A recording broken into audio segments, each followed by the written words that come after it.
Well, we're kind of living the life of a grain buggy operator here. Got Sarah running the John Deere combine, and we are currently unloading on the go and taking a load off of this Case International 9120. This guy here did some work for the neighbor, combined some oats. And he combined some oats for, combined some wheat for another neighbor, and he was in the area, and now he is cutting wheat for us. So everybody, you know, wants to get on these grain buggy operators, and I'll tell you right now, this job is a lot harder than running one of these combines. So we'll just leave it at that. It is about like running a chopper. These combines are real easy to run. I mean, it's like running a freaking skid steer, really. I mean, you're just going back and forth, and you got to deal with the idiot grain buggy operator from time to time. And this gentleman is having to deal with me holding the camera up out the window and probably not really driving at the speed he needs to run here. So we're gonna keep at it here. I think this is a 35-foot head. Is it a Baton? No, it's a Case International head, and he is empty, and we're gonna run back to the trailer. We've got one truck loaded already, and we're gonna start loading the trailer. We've got one straight truck in the field that Sarah's combining in, and we've got a semi-trailer of ours over in the far field that we started in here yesterday. So we're working double duty here, more or less, running the grain buggy. It's not as boring trying to keep up with two combines, especially with this small grain cart. This grain cart only holds 500 bushel, and we're having to run each combine load clear across and over to the trucks we're feeding here each and every time we get dumped onto. Our combine holds about 240, 250 if we round it right up. And Galen Horst here, he says his combine holds about 280 bushel. But it doesn't take long for him to put a bin load of wheat on because he's running a 35-foot head. So we're gonna keep at it here. We'll try to get the drone up here in a little while. I don't know if I'll have time on these two smaller fields because I am running my butt off just trying to keep up to these two combines here. So as you can see, he's coming right up across the other end of the field here, and we're gonna run over and get this empty because we have roughly about 2/3 to 3/4 of a load on. I don't know how much Sarah has on. I just offloaded off of her a little while ago, and obviously that combine, being that it's smaller, is gonna take a little longer to put a load on it. Andrew has just pulled into the lower field here.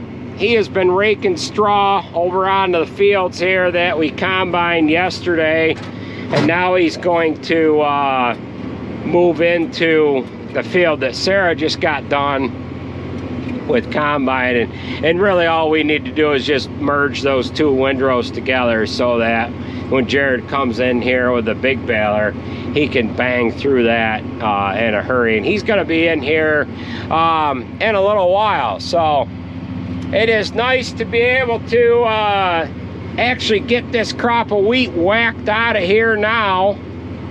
We're a couple of weeks late with it, and being that we've been dealing with some weather here, I don't think we could have got on it any sooner than we have.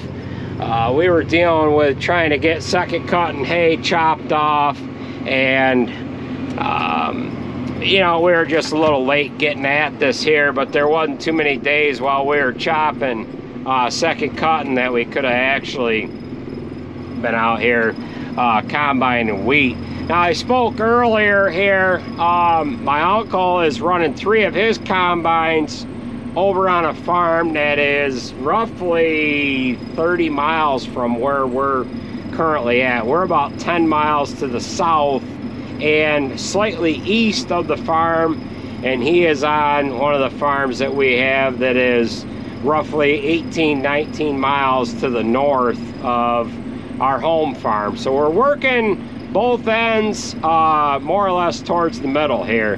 He's trucking, he's handling the wheat with his trucks from his combines and taking it back to one of his bins, and we're actually running this wheat over to Mayberry Farms, where we've been taking our wheat for better than a dozen years here. So we're gonna go ahead and dump this grain buggy load on C5 with the all-electric trailer. Tim's gonna be over here in a little while, and he's gonna, of course, run this over to Mayberry. So we better pay attention to what we're doing so that I don't rip my canvas rail off of there.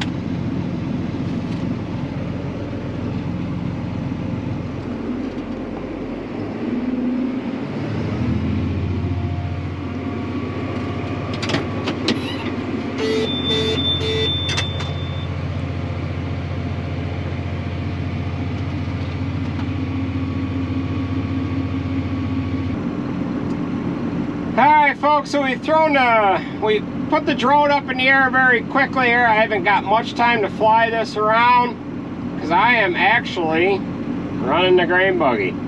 We got Sarah running the combine here, and we've got Galen running his 9120 over in the other field. We'll fly over and see him here in a second. I am currently sitting in the grain buggy tractor right here. I just loaded up truck number 8, and Andrew is actually raking straw in this field that Sarah is in right now. So we'll go over and take a peek at this other combine. This is a custom guy that was in the area, and we were able to get a hold of him, and he's giving us a hand here whacking out this wheat. We are currently in Lafayette right now. My uncle is running 3 of his combines over in Warner's on the Cleverly farm. So we've got about just a couple of acres left here on Morris farm that we're on here right now, and then we're going to go over to the Ainger farm with both of these combines, and we'll actually have these both combines in the same field. It has been a little bit of a chore here to keep up to these combines with the grain buggy, but I've got things synchronized here pretty good now, and now I am ahead of both of them. It takes a little longer for Sarah to put a bin load on than it does this big Case International combine, but he is running a 35-foot draper head on this one machine, and he can put a bin load on in a hurry. He holds about 280 to 300 bushel roughly on this one combine here, and our combine holds about 220 to 240. So I'm going to go ahead and fly the drone back to where I am at, because I need to get this load of wheat offloaded so that I can catch another load from Galen here with his 9120, and then we're going to pick up from here, and we're going to move over to the Ainger farm, and we're going to go ahead and knock that one out and providing that we can keep trucks under the grain buggy here, we should be able to get done with this area here tonight. So we'll have more coming at you here in the next video or two. So we're gonna go ahead and delete that phone call, and we'll come back at you with another video here. Once we get baling straw and get everybody into the same field here, we'll be able to put another video together. So that's gonna do it with this short little bit of a video here. I've got to get this drone flown back to the grain buggy, and we're gonna go ahead and help this guy get moved over to the next farm here. And then Sarah's got she's got another half hour, 45 minutes here, and then she'll be done, and we'll get her we'll get her over to that same field as well. So thanks for watching, folks. That is going to do it for this video, and I want to thank you for watching, and we'll catch you at the next one.